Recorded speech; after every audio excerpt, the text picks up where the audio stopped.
This is the Criterion Creeps podcast, and tonight we're talking about young Mr. Lincoln from 1939, directed by John Ford. He's here, RJ. Holy shit. The one-eyed man. What is he bringing with him? What's he bringing with him this week? Pappy? I don't know. Did you know that's what? Did you know that's what people called him? His friends? We all called him Pappy, is what Henry Ford told me. No one. Like Pappy no McPoyle. One had any other names? Pappy McPoyle? Yeah. GDT himself? That's right. Oh shit. Yeah. Okay, so what else was he doing? What else did he bring with him? Well, we've been anticipating John Ford for a long time. Since week one? Since whenever I watched the John Ford documentary, and there's that hilarious anecdote, I think from Spielberg. Because John Ford seems like a crabby guy, but also like very seems a little prickly, a little to the point. Yeah, and I believe it's like, "Where's the horizon?" And we've never, you didn't even see this yourself, but you've had my description to go off of, and it's just that's what we've been talking about for a very long time. There's the one that I forgot about from that same documentary, Peter Bogdanovich, where he was like asking like in Stagecoach, like one of like I think even before that, like about the scene with like how did you do it, like with like there's like hundreds of people all lined up and you did all this shot simultaneously. He's like, how did you do it? And Ford's response is, with a camera. I love it. It's just like, thanks. Because Bog's such like Bog's kind of a wiener, like. If you know Bog, you're like, he's kind of a wiener. I can speak to him like that. We're casual enough. I can talk to him. Dr. Melfi's psychiatrist? Yeah, he's a wiener in that too. I think, honestly, I think this was like the first month or two of doing the podcast. You brought up this John Ford thing, and I've never been able to forget the horizon because that was like his one piece of input to other filmmakers. They're like, what do you do? And he's like, find the horizon. Where's the horizon? Get the horizon. And then it's like, man, the horizon. What a time to be alive. What a time to be alive. It's horrific. So yeah, it's I didn't realize this is the first one we've had because we talk about it every week almost, it seems. So it might seem like it. But here, our first taste of Ford. Big Ford. Are you a Ford guy? I don't know. You know who is Sam Loveland, who he was really sad that he wasn't on this episode. He wasted it all naked. I said, "Hey, you can come on." He's like, "No, it wouldn't be fair to the other guests, past and future." And I was like, "What do you mean? Like it'd be too good? It would shame them all, or what? I don't understand this." So anyway, well, he can come on for My Darling Clementine. He's a big Ford boy. You can go back and listen to that naked episode, and in the preamble, he talks a lot about Ford, and talks about Community. Well, it's all about community, Jarrett. It's all about community. That's right. And the horizon. Well, that all being said, what's the tagline for this film, RJ? One man, one look, one shot. It's all about Abe Lincoln and his one shot at reclaiming the honor of a fallen person, and he's doing it big because he's Abe and he's the guy. He's the biggest. That's the tagline. Okay. That whole thing. That's the tagline. The tagline for the film, RJ. The story of Abraham Lincoln that has never been told. Why do you think that might be, RJ? Was it fabricated? Yeah.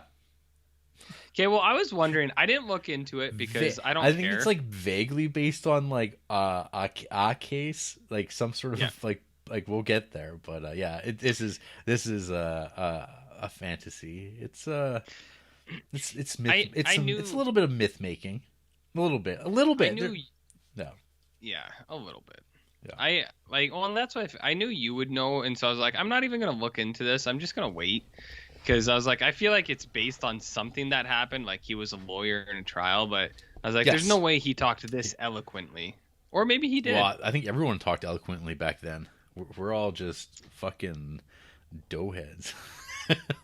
They go, mercy. we we can barely get 2 words out of our head. Well, we got the vapors, Jarrett. Got the vapors.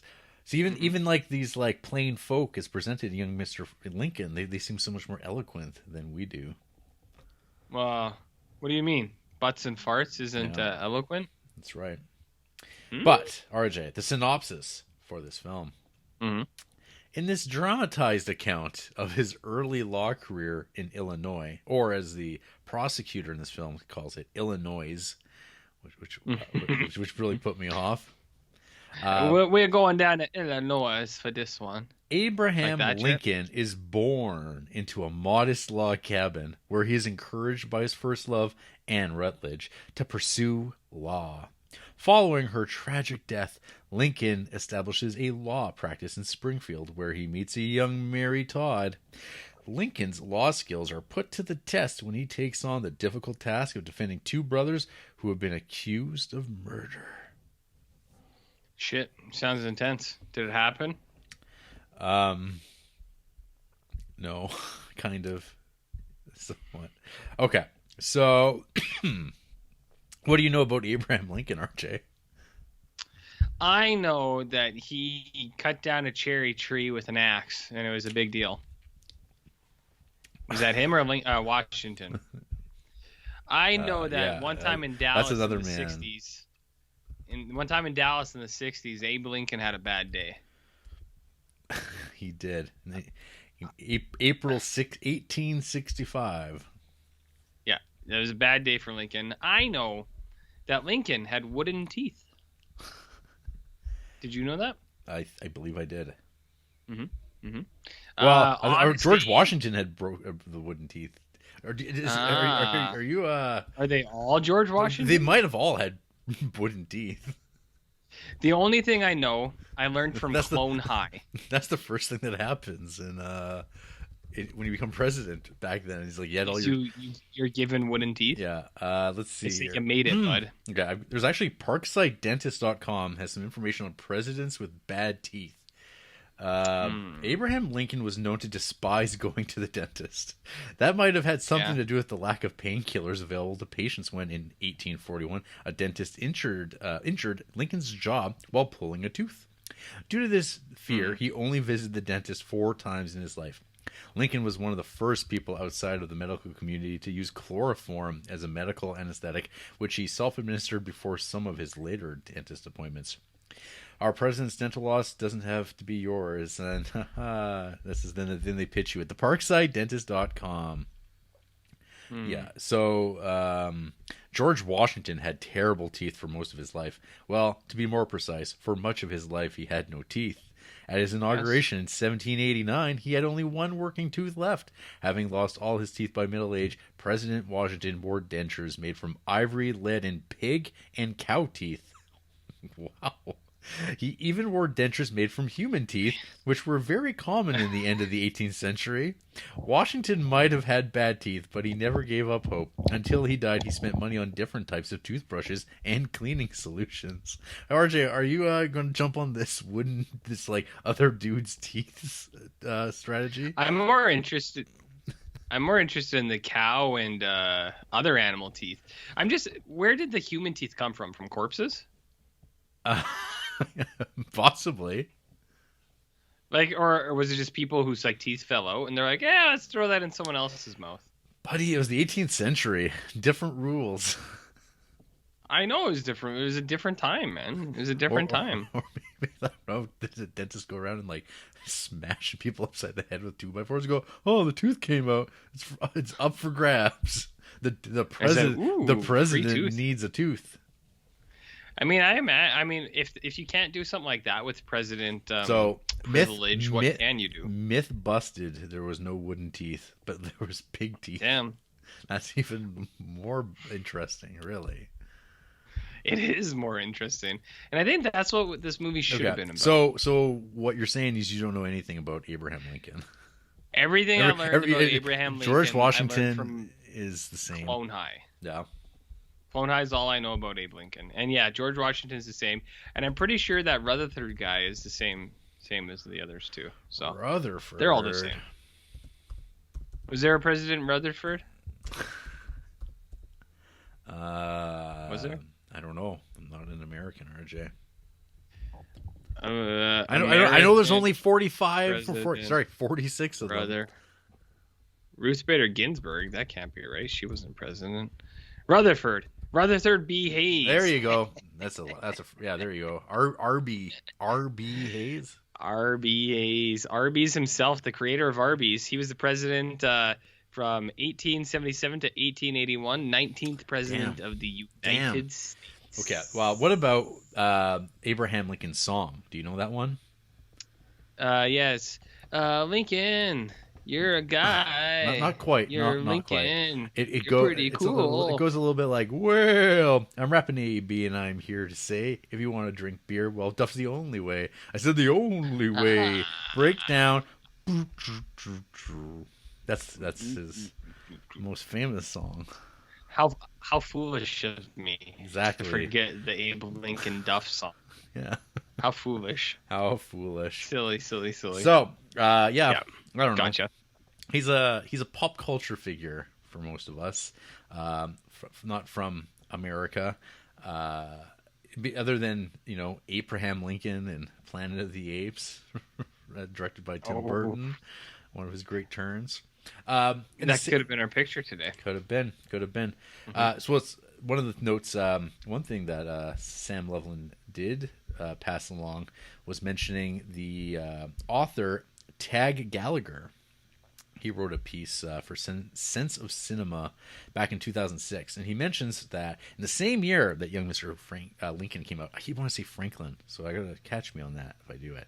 But yeah, Mr. Lincoln, the same year, Frank Capra's Mr. Smith Goes to Washington came out, and that's got the scene where Jimmy Stewart, he has like a communion with the Lincoln Memorial. I don't know if have you ever seen that movie?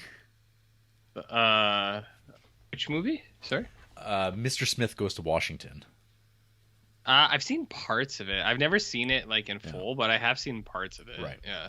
So, yeah, Lincoln's a big deal for this specific generation of, like, I don't know, from Henry Fonda, who there's also an interview with him on YouTube that Criterion put out.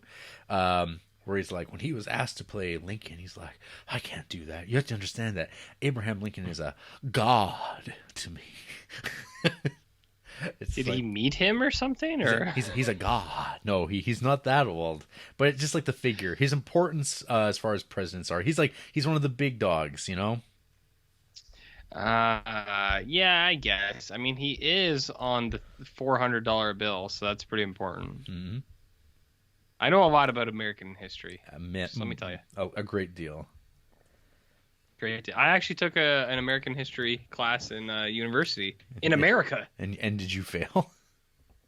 No, it was okay. It was everything up to Lincoln. Oh. And nothing after Lincoln. I see. So it was that part of American history. Whereas everything up to Lincoln, and it was basically about how bad slavery was and how it was real horrible. And then they're like, and then Lincoln came, and then they're like, and that's the next class. Said sign up for that in your next semester. And we went, oh, right, okay. So, anyways, yeah, I know, honestly. So I watched that movie. This here movie though, it kind of it's about before that. Yes, it's young Lincoln. Yeah, I mean, why would you make a movie that doesn't touch upon the most significant part of Lincoln's legacy? Young Lincoln, and also like it's also kind of a bullshit story. Well, it's kind of like, do you know Young Sheldon, the Big Bang Theory prequel? Yeah, I also know both. Same idea. Yeah, okay. Young Sheldon's based on Young Mr. Lincoln. And not a lot of people know that, but it's almost it's not almost. It is the same thing. Is it about is that like Young Larry? Like the Larry David show? Yeah. It's similar. It's similar, but I don't want to say it's the same because I'll come off as kind of an asshole if I say that. So it's similar for sure. Okay. For sure. For sure. Sure, bad. So, let's kick this off with a kind of me going through the movie. As per usual. So the movie opens up with the title card, Young Mr. Lincoln, and it's a rousing, I don't know, if it's battle cry of freedom song. It's yeah, over a grave with some branches over top of it. Man, there's also hate some to see it. there's some quotes, and I guess this is a poem by one Rosemary Bennett that was written about Nancy Hanks, the mother of Abe Lincoln, who I would later watch be killed by a vampire in Abraham Lincoln, Vampire Hunter. That's also she was Tom Hanks's mother too, wasn't she? Grandmother, RJ. Come on. She was Chet Hanks's great grandmother. Right. Okay. Yeah, there you go. I gotcha. So the movie opens up with a guy speechifying, talking about Washington, and to the local rubes, and then he calls upon an awkward, soft-spoken, gangly bastard, like went by the name of Abraham Lincoln. Which, I mean, this movie could have also been called Before the Beard, the Abe Lincoln story. Yep. The Slender Man, the Abe Lincoln story. Yeah, he's a tall drink of water, isn't he? Yeah, I mean, they're doing like, I'm not sure if Henry Fonda was particularly tall, but I mean, you got to work with what you got, because Lincoln was like, I don't know, at least 6'4". It's just not like, and he had that goddamn gigantic hat. Yeah, so he was at least 6'4", but his range was at lowest 6'4", at highest 8'2". So it was somewhere in the middle. Yeah. Imposing man. So let's get back to my notes here, RJ. A family on a wagon rolls through this small little community, and they need to get some stock, some food for the larder, but they ain't got no money to pay. But Abe Lincoln goes, "That ain't a problem. Everything's on credit here." Everything was so great back then. we just gave food away because you're a good person. Oh, we could mail it back to you, sir. And they're like, "Oh yeah, you can do that. That's not a problem." And they're like, "Well, I mean, it hardly seems fair. I mean, we could pay you. I mean, we got this big barrel and it's filled with books." And Abraham Lincoln's like, "Books? Books?" He said, "Books, by golly, I've been meaning to read for some time now. I mean, give me a gander on that." He's clearly a literate man, a learned man. These folk, they can't read not. They can't read not, but he is a learned man. And Jarrett, you know where I come from. When you give something away and you don't ask for nothing back, you know what that's called? What's that called? You know what that kind of communism, Jarrett, where you giving up what you got. Actually, though, I do. RJ, this is taking a real weird turn. I think Lincoln was a socialist more than anything. Okay. And I actually do believe that, where it's like he was always like, "What do you need? We gonna give it to you." He talked like this too. He said, "What you need, we gonna get you what you need. You don't take more than you need, but take what you need." This slight Cajun accent now. This man from Illinois. That would be Kentuckian. James Carville. Yeah, the raging Cajun. And, there you go. All right. So the book he receives, Blackstone's commentaries. And then we get this. Sure. We get this scene. I don't know, these like multiple scenes of Henry Fonda going, law. And then everyone goes, "Hey Lincoln, what you reading over there?" He said, "I'm reading up on the law, baby." He said, "I'm trying to figure out now we got Dusty Rhodes here. Dusty Rhodes, Daddy, man, Daddy. So then we kind of do a crossfade to like Abraham Lincoln sitting by the river in front of a tree with his legs up like he's in stirrups, about to be examined, going law. And then we get a little bit of quotes from this commentaries. He's learning the law. You just pick up a book and now you're a lawyer. He's a learned man. Then you know all about bird law. Tell me more about bird law. You have to watch It's Always Sunny to find out more. I know. But... And then Then a young lady appears. Mm-hmm. She looks very wanting. She kind of just like drops in to visit Mr. Abraham Lincoln, and Mr. Abraham Lincoln's like, "Hey, let me take a whiff of that basket of flowers you have." Wink. What do you think the basket of flowers was the euphemism for? Like a butt? Yeah, RJ, a butt. Do you think it was a butt? Yeah. So they go for a stroll along the riverside, and you go, look at that horizon. Holy fuck! Did you see the horizon there, Jer? So holy shit. So Lincoln and Anne Rutledge, they're kind of walking along, and this is like there's actually a couple callbacks to this very important moment, I guess. Yeah. For Abe, who's kind of like embracing law, and the fact that law opens up the possibilities of the world, as kind of alluded to by Mr.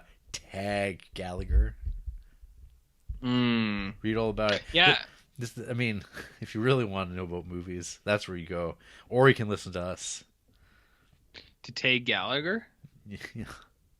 So, and then winter comes, RJ, and she's dead. It's always she's dead. She's got little dead flower branches on her grave, and Abe comes by, and shit. She's dead, like Abe's heart. She won't do that again. From what I was reading, apparently this actually really did send old Abe into some despondency, and apparently there was a famous letter that's lost. That was it's like a suicide poem that was sent to like the paper that he was writing for, written anonymously. But I guess there's a lot of conjecture and conclusions were made that's like, it was him writing it because of the time frame. So this shook the boy. This shook the poor Abe. The boy wasn't right. Is that what you're saying? Well, I mean, he just was like, but I mean, here it's pretty much like, well, it's been some time, and he's Henry Fonda, Abraham Lincoln. They're going to smooth over those edges. Do you think that he do you think he took to drinking? Do you think he took to fighting? Do you think he messed up? Hey, did you know that Abraham Lincoln apparently was a big wrestler? Grappler? Like Greco-Roman? Yeah. Oh. Apparently. Do you think he oiled up? Probably, yeah. You don't want to give yourself like rashes and stuff like that and burn. You want to. I like the sound of that. Yeah. So he was a big 6'4" grappler. Big grappler, kind of like this. So, he would have had a huge wingspan. Exactly. Like even bigger than Max von Sydow. I bet. Can you imagine those two scrapping? Holy fuck! Well, they'd be one end of town, one end of the other town, and they'd be fucking throwing hands, like barreling your imagine head. Those two throwing hands. Oh, you don't want to throw hands with those guys. Their hand would that would eclipse your body. Just. I was going to mention. So there's like one touch I really liked at the beginning when he first comes out to give his first speech, where he's really soft spoken. They really capture awkwardness of a man that's like doesn't know what to do with himself. Like he kind of puts his arm up on the roof, and he kind of drops, and then he puts his arm over to lean over, but then he like winds up just crossing his arms across himself. I thought that was pretty good. It's like that sort of thing they don't do too much in movies. Are you saying Daniel Day-Lewis didn't do that? Not in Lincoln. Are you sure? I am positive. He's very old. Did you watch and Lincoln? Confident. I did, RJ. I did. It feels like you didn't. But anyways, continue. So we get a time jump, and Abraham Lincoln, he's going to start up that law practice. And he ain't got nothing but a mule. Well, what are you going to do with mule, Jarrett? But soon enough, he's got a law practice going on. He's got some bickering hoople heads in his office, and he's got his legs up. Because that's a I don't know if I call that a theme. It is a motif of Abe Lincoln, legs up, taking it easy, taking a load off. Well, if your legs were that fucking enormous, would you not want to kick those legs up every opportunity you had? He wants to showcase those gams. Men can have gams too, RJ. Who doesn't like a but, gam I mean, or two? They are very dressed though. You don't get to see bare gams, sadly. Yeah. But hey, guess what? What I didn't realize, I thought it was Christmas coming up, but it's Independence Day. In real life or in the movie? In the movie. Oh. Okay. And this is what would be like a big deal, I guess, when there's not much going on in, like, I don't know, the 1820s, 1830s, 1840s. I don't know. They never really say. I don't think. I mean, it's implied that it exists around time. Around time. Yeah, that's what's implied. Yeah.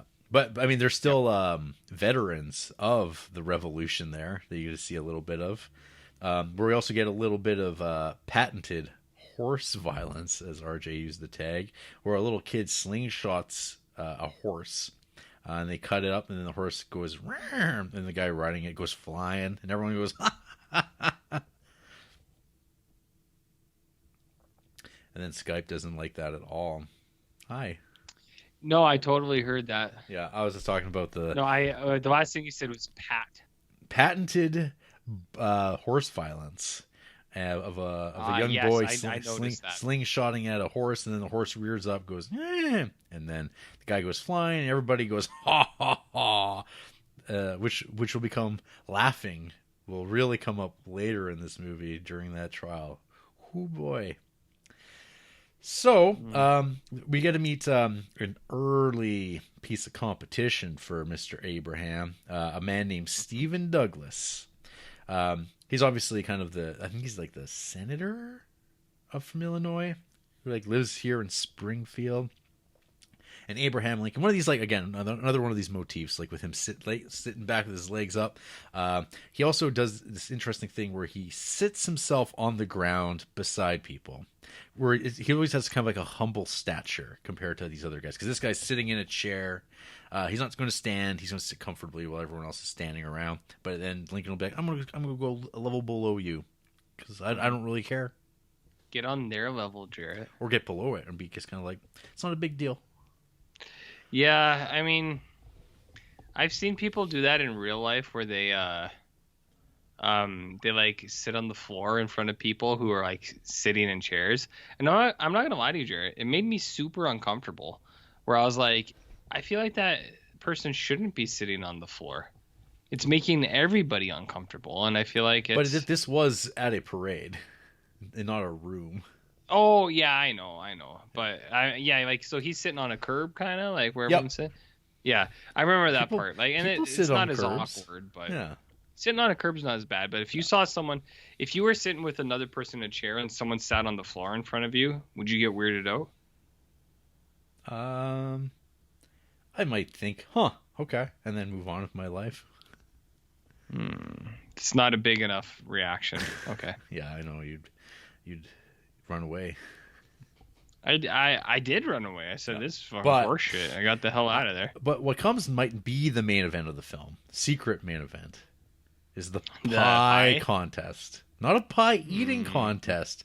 A pie contest being judged by one Abraham Lincoln. I love how involved he is with all of the Oh my goodness. Hello? Hi. Am I back? You're there. Hello? Okay. Yeah. I like how involved he is in all of the action, but the pie contest is where the money is. And what kind of pie? That's what this. And he's double fisting these pies, and he's like, I just can't tell. Well, so it's an apple and a peach pie, right? Correct. Yeah, and so he'll go. He says, "Wow, I'm eating the apple.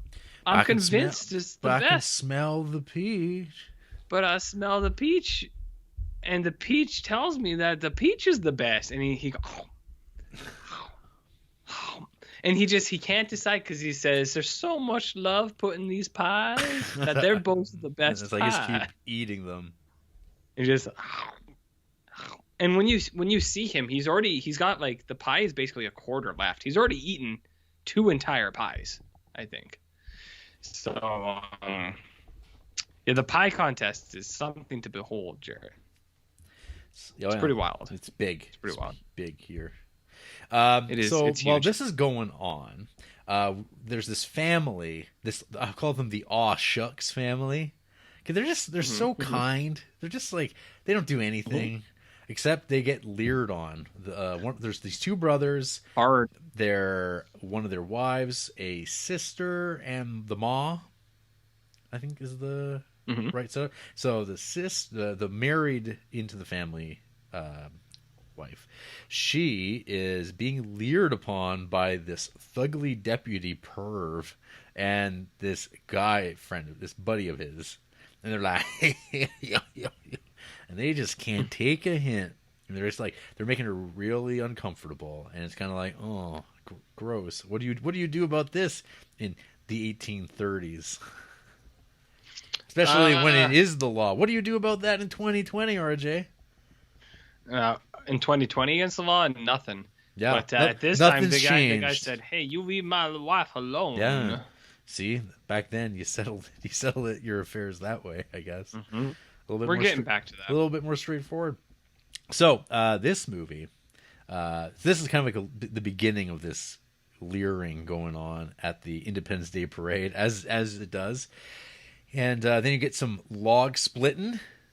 There's a real wood chopping thing going on, which also comes up in Abraham Lincoln Vampire Hunter. So is that his thing? He just chopped wood? I guess. Mm. And I wanted to just mention again here. This is what there's some sense of community being built here, RJ, of how this place feels and operates. Mm. What kind of community is it? Is the one you'd want to live in, or is it the one you'd move out of? I mean, it seems like a small little place, this Springfield. Doesn't seem like a bustling town. Shelbyville? Really. Shelbyville. It's not like a Shelbyville. Hey? No, it's a Springfield. Yeah, that's okay. No. Nothing wrong with that. And then we get a tug of war. And we do. Lincoln fucking cheats. I thought he was I thought he was fucking honest. That's what I thought too. I said, okay, number one, he's endorsing violence because that happened a couple times before where he was threatening violence in this fair. And then number two, he's a fucking cheater. He was the anchor to his team. That's the most important role in the tug of war, Jarrett. When I was in early elementary, I was kind of a portly chap. I was always put as the anchor in the tug of war because they're like, we need a big kid on the back here so you can really weigh this down, you know? So number one, he was a bad choice for anchor.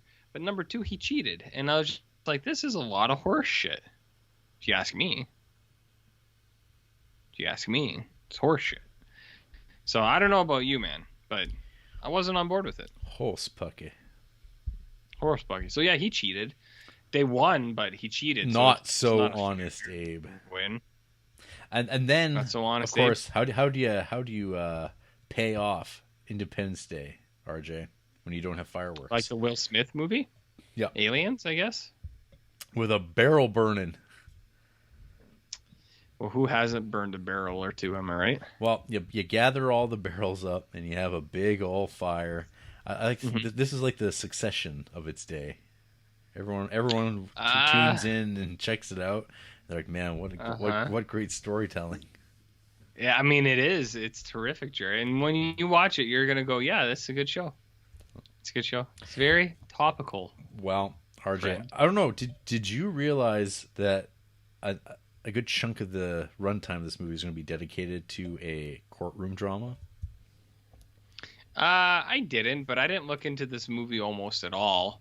So, like, I'm usually the wrong guy to ask. Okay. I saw Young Mr. Lincoln. I said, oh, must be about George Washington. And then I threw it on one day and I watched it and I went, okay. Yep. And that's that. So, while the barrels are burning, there is a murder. So the two brothers who are being harassed by, gross deputy guy.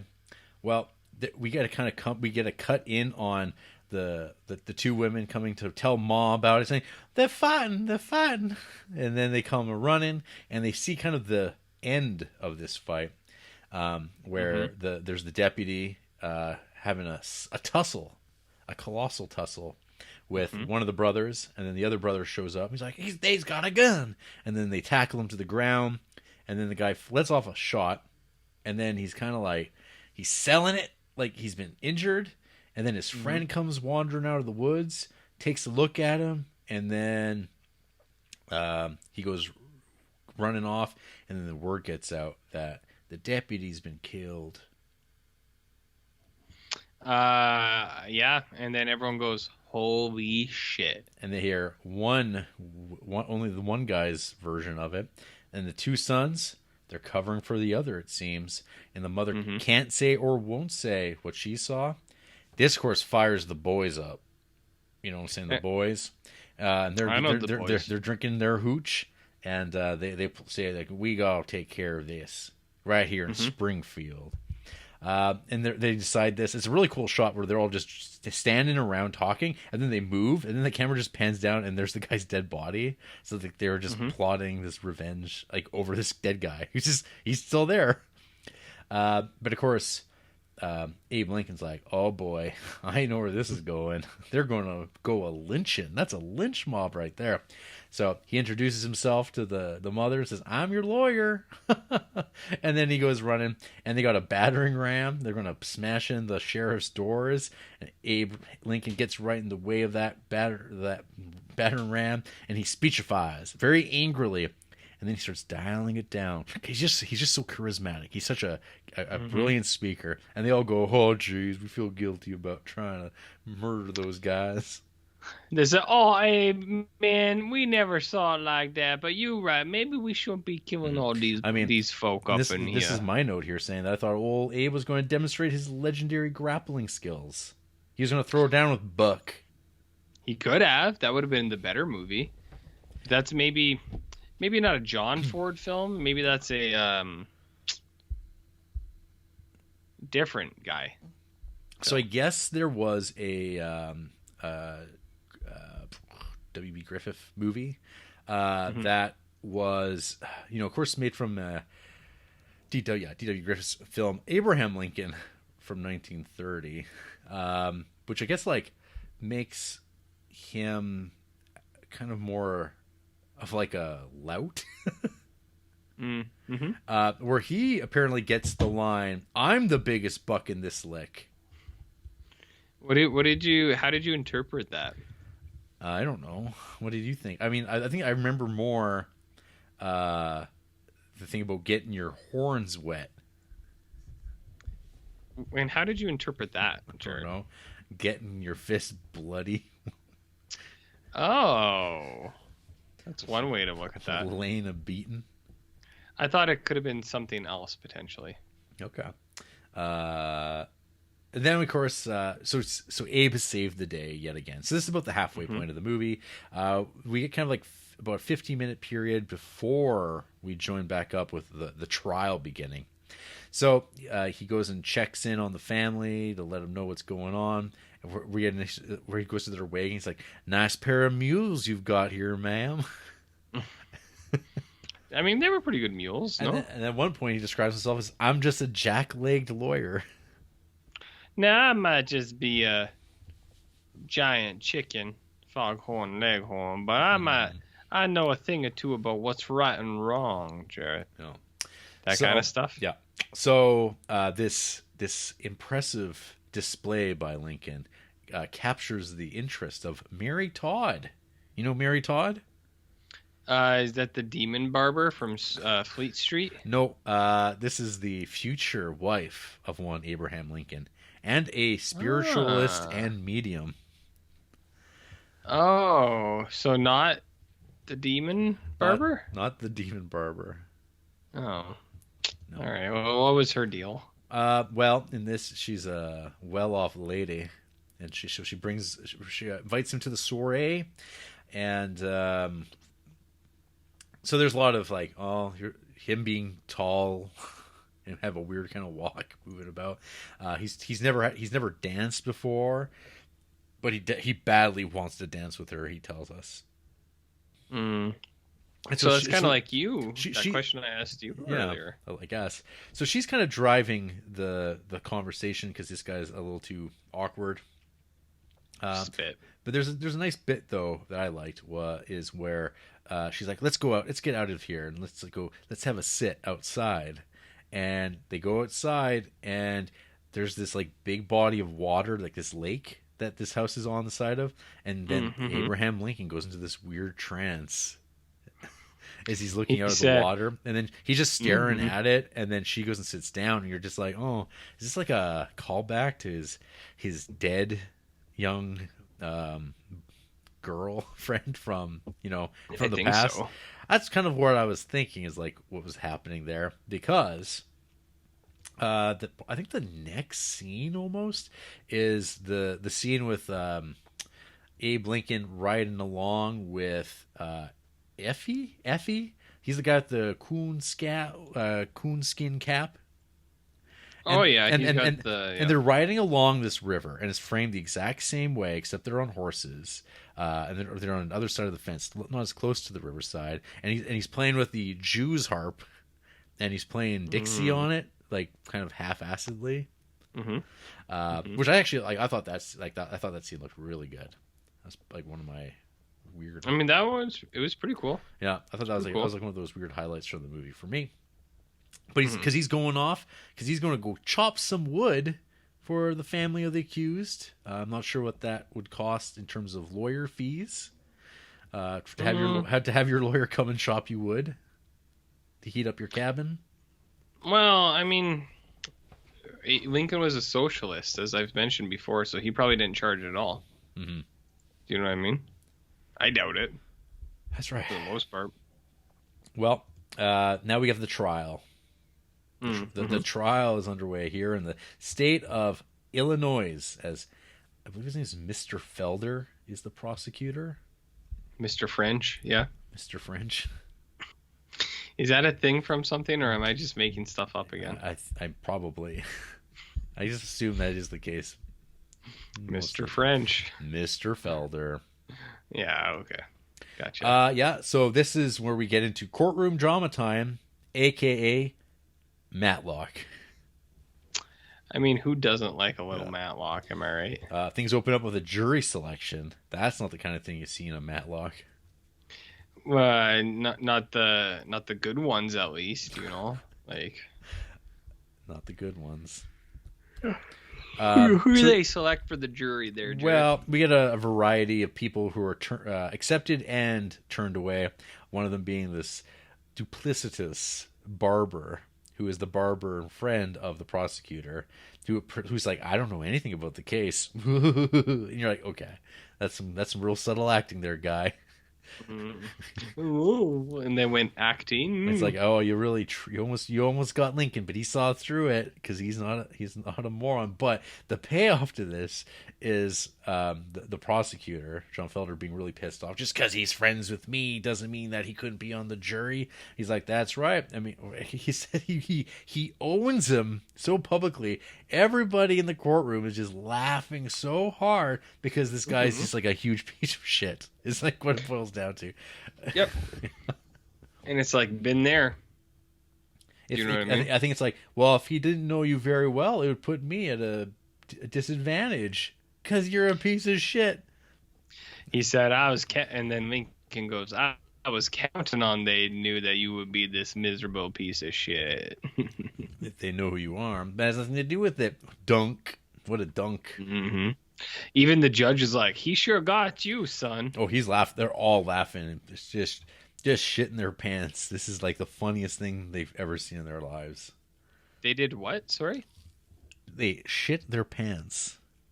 Okay. They lost control of their bowels. Okay, that's and fine. They evacuated. Yeah, where did it evacuate from? The colon, via the rectum. Rectum. Damn near killed him. You said it. So this is going to be like this is going to be a movie trial. It's going to be free flowing. Prosecutors and defense attorneys, they can just like jump in, jump out of questioning, and it's all just like, oh, isn't this fun? A lot of rhythm, and it's like lots of comedy, lots of jokes, laughs are to be had. The Hoopleheads that are in attendance, they're all having a good time. It's a good show, pretty good show, RJ. Pretty good show. Yeah, but then like then things get serious because the dirty trick is we're going to call their mother to the stand. And everyone's like, oh, man, okay. This is where the last go to die. So this is the last straw. You can't be calling a mother up here asking her to decide who lives and who dies. No. So she, of course, will not say what she saw. She refuses, and there's a whole back and forth about this. It's like, oh, I'd want them both dead rather, or it's like, I think that's Abraham Lincoln's thing. It's like, well, I'd rather see them both dead than see this mother have to say who it was. I would rather both of these men are killed than this mother have to decide which one lives. Mm-hmm. She said, and he says, any of you would do the same thing. Mm-hmm. Unfair. Yeah. And so, of course, now this puts Abraham Lincoln in a situation where he's like, how do I get out of this one? How does he? Well, okay. So what happens is the mother won't do it, but what is it? Mr. Cash, the guy who testified. A new witness comes forward. Well, it's not even the new, isn't it? Clay. So it's like the same guy who gave early tormenting. Yeah, he was the guy who came across the scene earlier and he says, "Oh, I didn't know, I couldn't see anything." But then he comes back and says, "I have to get something off my chest," and that's when he says, "I saw the big one. I saw him in the moonlight," and then the next day, so Abraham Lincoln's got to think on it. He's probably praying on it. He's got the Jew's harp out, and he's thinking. And then the cross-examination the next day comes up. And you're like, what's he going to do? And there's not much that builds up out of it, other than it's like, what time was it at? But this guy, this Clay, he overplays his hand, and he done got Columboed as he's walking away. He's like, just one last thing. The moon wasn't in that trajectory at that very moment in time. So you couldn't have said what you said. So then there's like this convoluted explanation of like, so they had a fight earlier about something. These two, the deputy and his best buddy, they had a fight and they went their separate ways. And then he was all drunk. He ran into the two brothers. The two brothers had their skirmish, but when they went down to the ground and the gun went off and the guys got up, he hadn't been stabbed yet, and he wasn't stabbed until this guy came over, checked on him, and then took the opportunity right there to get him. They did what to him, Jarrett? They got him. He stabbed him right in the belly, in the heart or wherever it was. And you're just that's what happened. It's like, that's curious. And they're like, nah, justice is served. They say, we sure got him. Mm-hmm. They're like, wow, sometimes you can't even trust your own eyes. Well, not quite. That's right. I mean, not if the moon is full, Jarrett. No. And then you know about the moon. Mm-hmm. And then Abraham Lincoln sends that family packing because he's got a bigger future ahead of him. Well, he says, law is all well and big good. Hat. I mean, his hat's pretty big, Jarrett. The biggest hat. But I think what he comes to is he says, I like the law. I do what's right. But the thing about the law is, what kind of change can I have? This is my Lincoln voice, by the way. Oh, wow. And then he kind of... That's, who is this? Daniel Day-Lewis? He says, I'm going to change the law. He said, to change the law, got to be the president. To be the president. That's what he says. That's what it's all. That this movie is saying. This is why Lincoln ran for president. He said, "I like the law, but the law needs a change. To change the law, got to be the president." It's the Adam Sandler approach to the Abe Lincoln acting. Yeah. Wow. But is it not effective? He does what he says he's going to do. He does. He does. Yep. He does. He made good on the promise. So anyway, this young Mr. Lincoln. Mm-hmm. It's a fine movie. It's, a 1939 John Ford movie. I think he would go on to make bigger and better movies. Those westerns are pretty good. Those are kind of my preference. My John Ford's. But watching this movie through, it was good. Rewatching it a bit to get like kind of all the beats down for my notes. I was really struck, just like watching it on my laptop, how good looking this movie is. It's yeah, it looks great. I watched it on my TV via legal file. Apps, yes. And yeah, and it looked good. I liked it quite a bit. Or I liked how it looked, I meant. Right. So, yeah, well, no problem here. Good. I don't say. Oh, you know what, RJ? I'll just say, what did you think of this movie? Oh, okay. All right. So, young Lincoln. First things that stood out to me were the things we've kind of mentioned already, where I was like, is this a real story? I was too lazy to Google it. I was on my phone already, but I was like, I don't want to Google it. I'll ride this snake on this one. Apparently the moon thing was a real thing in a court case that Lincoln was the lawyer for. And that one anecdote was the basis of this whole movie. Yeah, that's gotcha. Yeah, I assumed, I was like, I'm sure there's some semblance of like truth or reality to this. So I was like, I get it. But what was I gonna say? Yeah, let's just see here.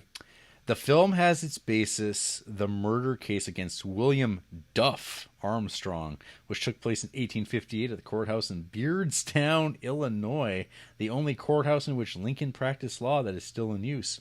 It is referred to as the Almanac Trial on Armstrong's grave, and Lincoln proved the witness against the accused was lying about being able to see by the light of the moon using an almanac.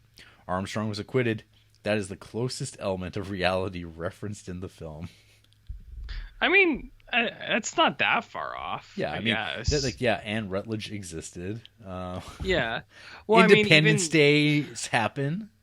I mean, even the case itself, it was like there was a crime that was committed, and then the guy was like, yeah, it happened because of the moonlight, and Lincoln went, nah, it didn't, and then it was overturned. So, I mean, there's some kind of semblance of reality here.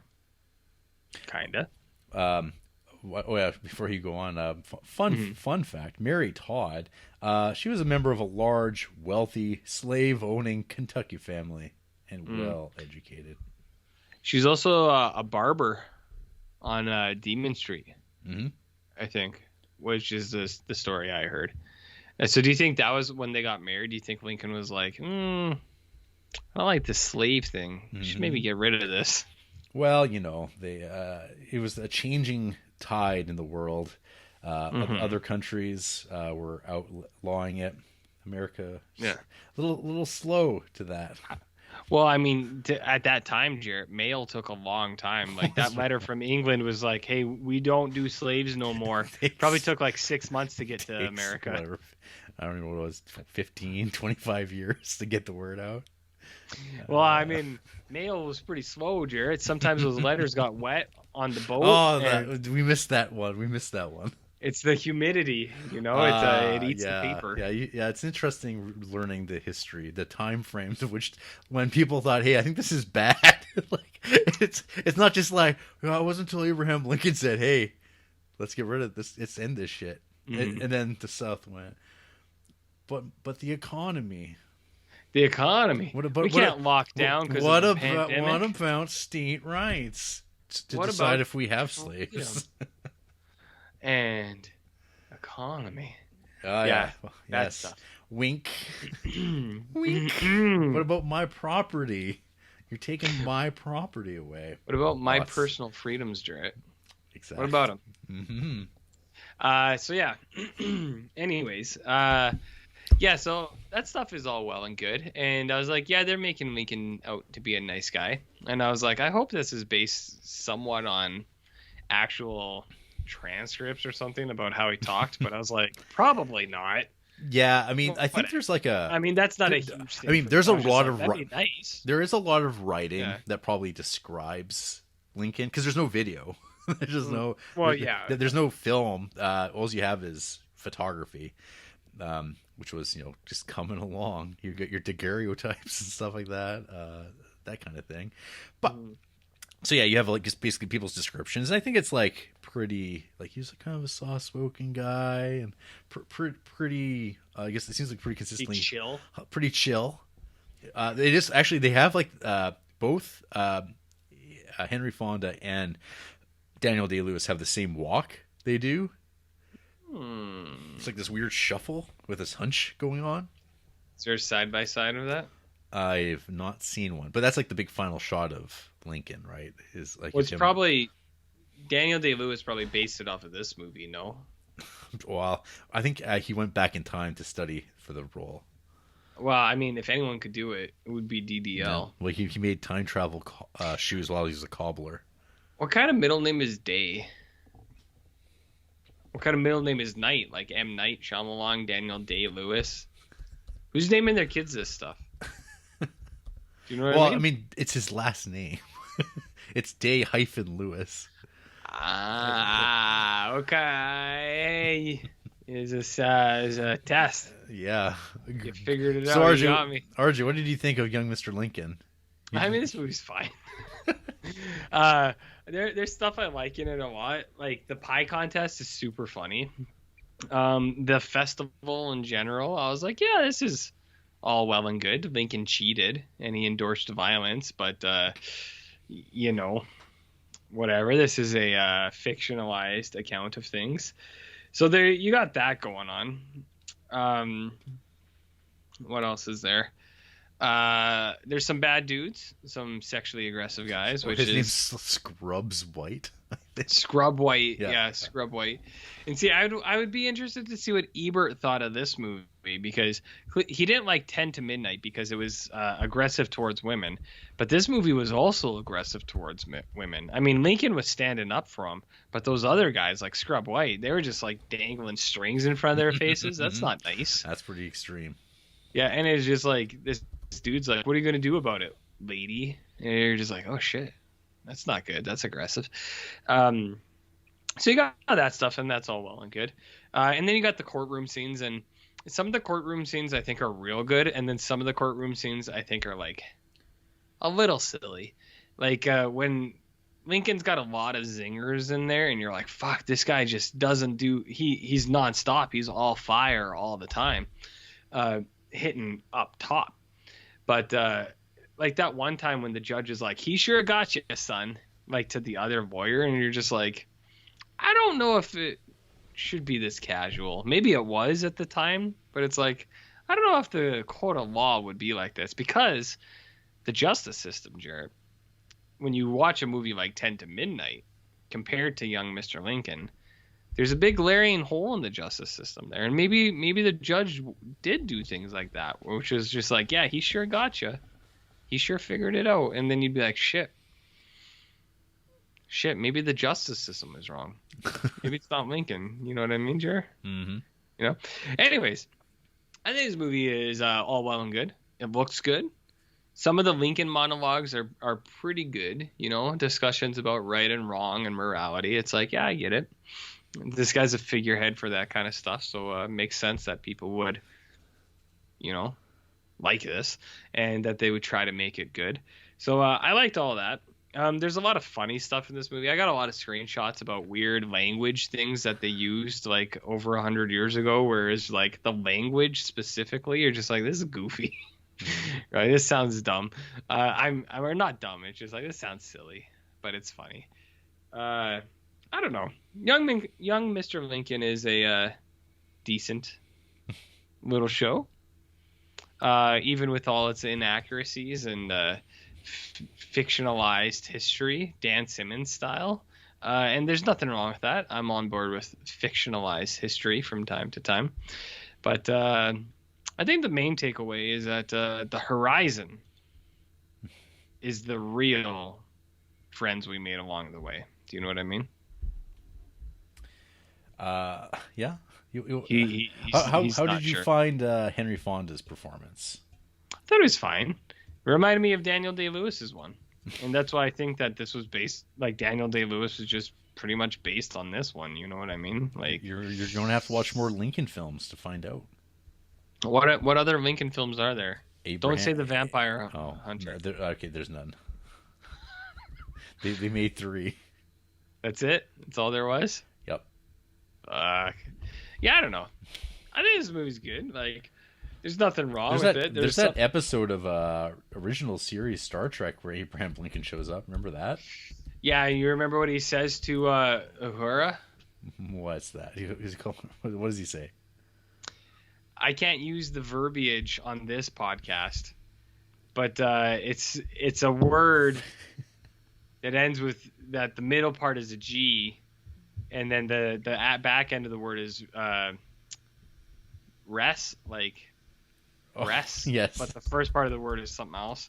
He says, "Oh, it's a blank res." And that's what, and I don't think that's the last time that word shows up in Star Trek either. It's not. Isn't it like Trelane says it too? Or yeah, more than I think he calls her like a Nubian princess or something like that. Yeah, he does. He calls her Nubian gets thrown out of her once, and then Lincoln calls her a different thing, and then like the Lincoln thing, it's brought up and. They're just like, I think someone's even like, yes, we accept all people. And Lincoln's like, yes, I do too. And he's like, I'm glad to see it. And then there's like a mutual like nod to each other. It's like, yeah, equal rights, baby. But at the same time, it's like equal. I don't know. I don't know. I don't know, but yeah, Lincoln's on that. I think I have a screenshot of that where Lincoln's on. I was looking it up. So, I could probably send it. Director Phil Rosen from 1924 made The Dramatic Life of Abraham Lincoln. So keep in mind, so Lincoln was assassinated in 1865. This was made in 1924. Same. So that's like you know, a good like 60 years after the fact, which is it's quite a bit. I mean, it's a bit, but it's not that long. Like, I've been in long. I've been in the bathroom for longer. Stints. Oh, RJ, I got one for you. It's a movie called The Perfect Tribute. It's from Jack Bender, who directed The Midnight Hour, Child's Play 3. Okay. You hearing this? And this Lincoln film stars Jason Robards as Abraham Lincoln. Can you remind me what Jason Robards is in? So Jason Robards, what have you seen? So he's like Tom Cruise's dad in Magnolia, and then he's in like Once Upon a Time in the West and An Enemy of the State. Pat Garrett, Billy the Kid. Yeah, you know him. He was going to be Fitzcarraldo in Fitzcarraldo. Yes. Yeah. And they filmed a couple scenes with him. Yes. So anyway, there's another one you could watch, The Perfect Tribute from 1991. I probably won't. It's got Richard Jenkins.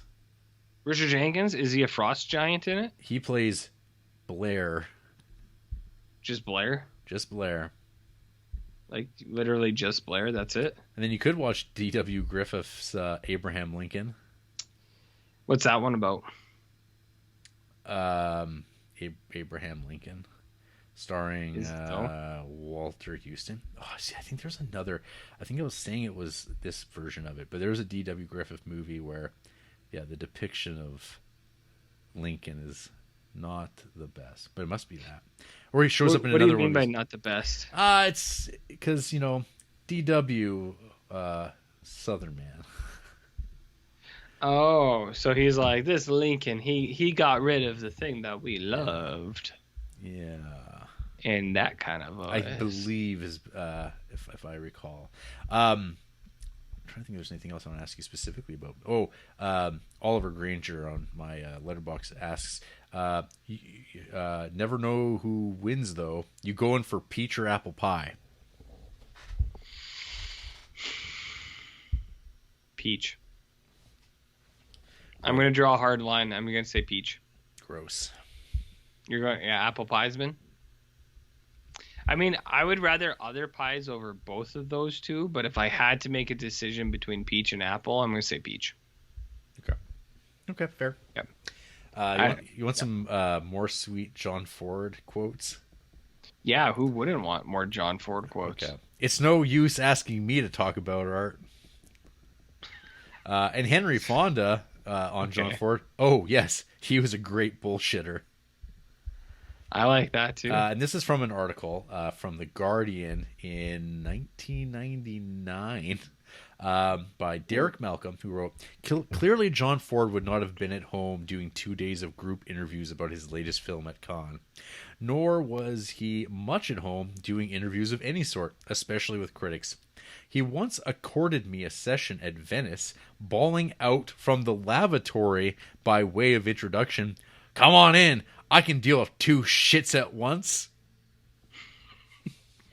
Everything I hear about John Ford makes me like him more. Yeah. Do you know what I mean? Everything about it. And the director, Lindsay Anderson, once wrote, "I more or less reconciled myself that admiration was better from afar." So he probably met him and then went, "Oh, I should never have met him." Is this better to be? I mean, as a concept, he's better. I mean, he's dead, so you can't meet him now. But he's like Coke, better as an idea than he is as a person. Is that what you're saying? Yeah. I still think he's cool. I would like to meet him. Well, think we can get him on the podcast? Maybe, RJ. Maybe. Maybe we try. Okay. We can't promise anything, but we're gonna try. Okay. I was just wondering what other Abraham Lincoln movies there could be, but not much. Look at that. Oh, well, I mean, his cameo in Bill and Ted's Excellent Adventure. That one's pretty good. There's that one Lincoln movie that gets it's not talked about a lot, but I think it's Shark Tale with Will Smith. That's a Lincoln film. Mm-hmm. I'm pretty sure. There's a Lincoln prototype in there. Lincoln prototypes would be a big thing too, like, you know, that Planet of the Apes film that you like so much. There's a Lincoln in that, right? A Lincoln. Yes. Of a sort. A Lincoln. Do you get it? It's Abe Lincoln, but it's also a Lincoln. It's pretty big brain stuff. If you don't understand, it's okay. So I don't know. I thought this movie was like IE. Did you think this movie was IE? Yeah. Yeah, it's fine. It's fine. Yep. We want to hear from people who don't think it's fine, and in fact might even hate it. I mean, my guess is that it's just purist people. It's like, Abe Lincoln never did this. And it's like, yeah. Well, literally the first review that pops up here from Damon, 0.5 star. "Let's just make up shit while we're at it. Pol Pot was drafted by the New York Knicks in the first round of the 1963 NBA draft." I mean, all right, but one of his favorite films is Come and See, and that's not based on a true story, is it? Well, I mean, this is based on a president of the United States, and I mean, I don't know if I would call this a total, like, I mean, he was a lawyer. I mean, yeah. But I mean, there comes a point where, like, even Abraham Lincoln is like, I mean, do people use this as like a basis of like reality?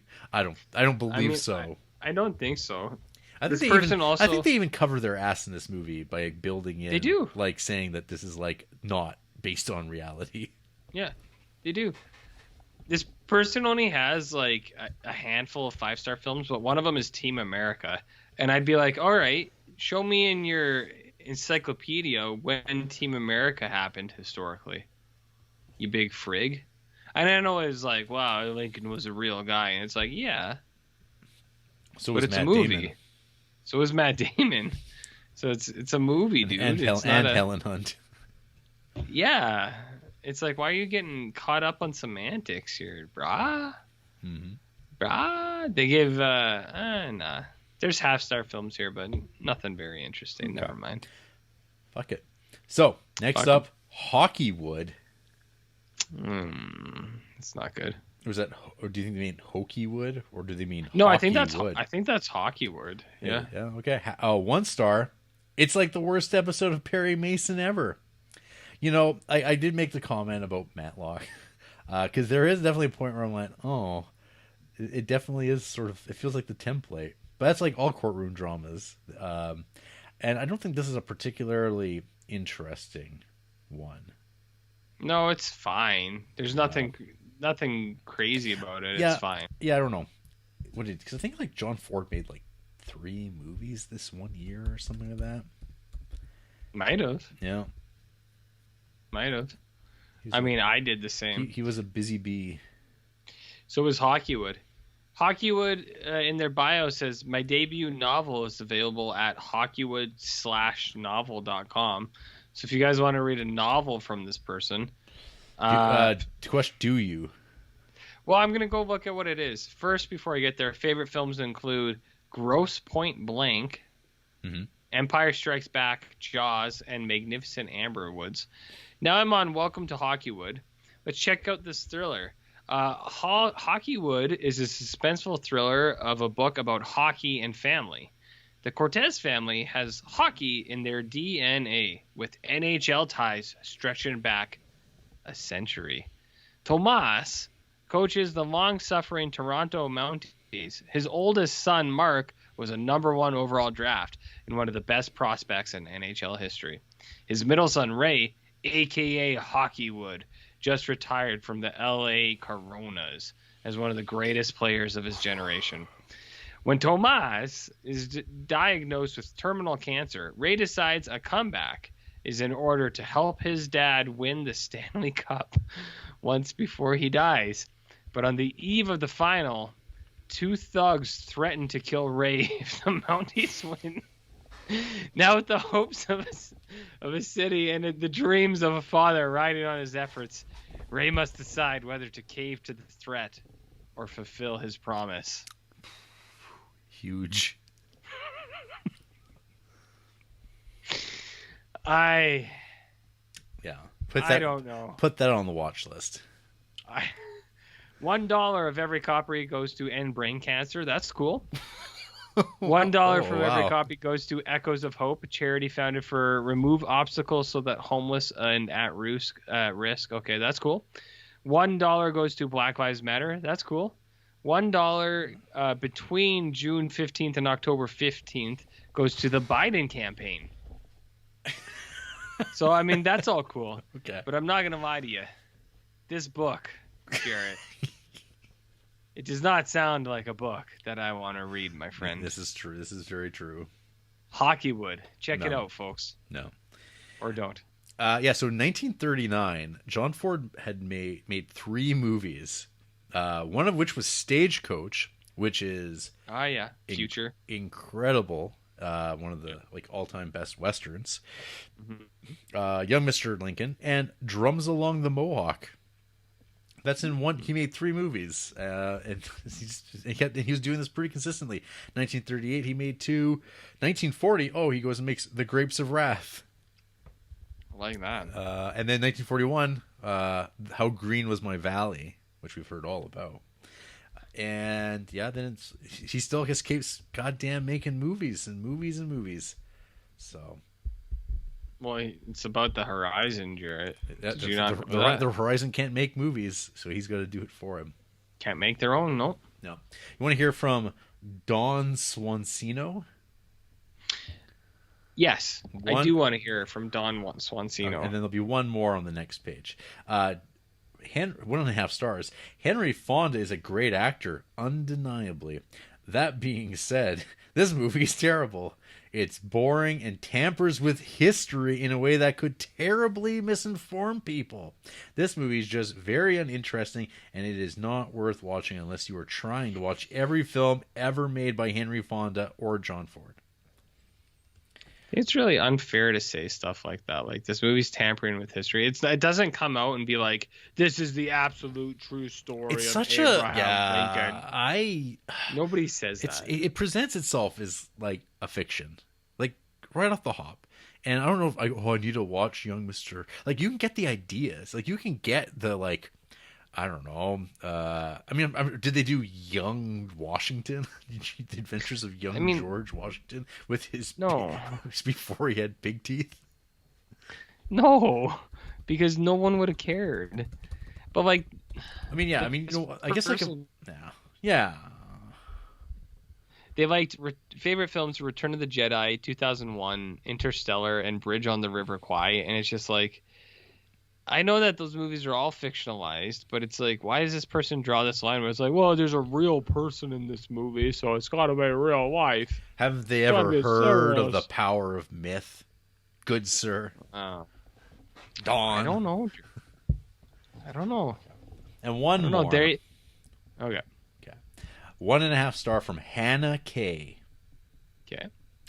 Oh, goodness. This film is a product of its time.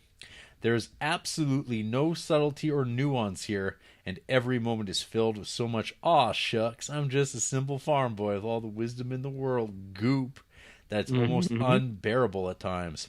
It feels like an educational film for children, focusing entirely on telling them that Lincoln was awesome no matter what he did. That being said, though, Henry Fonda does almost manage to pull it off.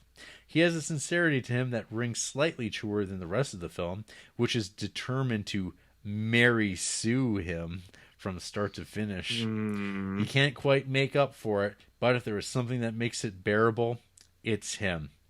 And then Hannah K has a how I entered it on my flick chart, where it is below Crybaby, above Miss Congeniality, below Beauty and the Beast, higher than Charlie Wilson's War, lower than The Bishop's Wife, lower than Last of the Red Hot Lovers, higher than The Secret Life of Pets, higher than Thoroughly Modern Millie, lower than Mrs. Miniver, lower than Rust and Bone, higher than The Proposal.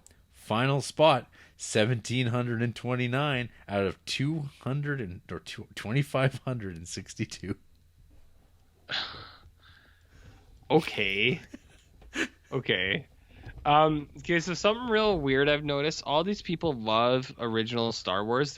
All the people who hate this movie 5-starred original Star Wars, which is like, whatever. I know those movies are fun and stuff. But all of these people have also half-starred Brightburn, the horror Superman origin, which is weird that it's like they all have that same opinion.